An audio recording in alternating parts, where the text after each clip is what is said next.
केंद्रीय trade union द्वारा कृषक संगठन गुड़िकर दृढ़ समर्थन सहित देशव्यापी धर्मघट डाकरा दिजाई। फेब्रुआरी 12 तारिख अर्थात गुरुवार भारत में व्यापक बाधा उपजिबार संभावना रही।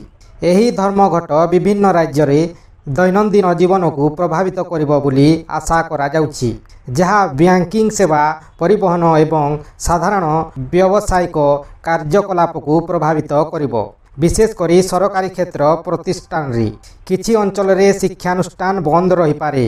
विरोध प्रदर्शन हेउथिबा अंचल रे बाजार एवं दुकान गुड़िक बंद रही पारे। सही बोली किछि स्थान रे संभाव्य चक्का जाम भली स्थिति देखिबाकू मिलिबो।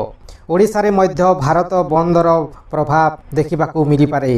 भारतीय वाणिज्य संघ केंद्र, all India trade union Congress, Indian national trade union Congress, Hind मजदूर सभा, ऑल इंडिया केंद्रीय वाणिज्य संघ एलपीएफ एवं यूटीयूसी समेत देशव्यापी प्रमुख वाणिज्य संघ गुड़िकू यही धर्मघट को डाकरा देइछंती।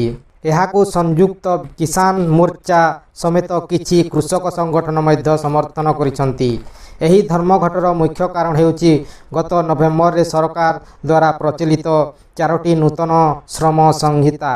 एही श्रम संहिता 19टी प्रचलित श्रम आईन को बदलाई थाए। एही व्यतीत श्रमिक वर्गों उपरे बढ़ुतबा आक्रमण विरोध रे मध्य एही धर्मघट करा जायछि।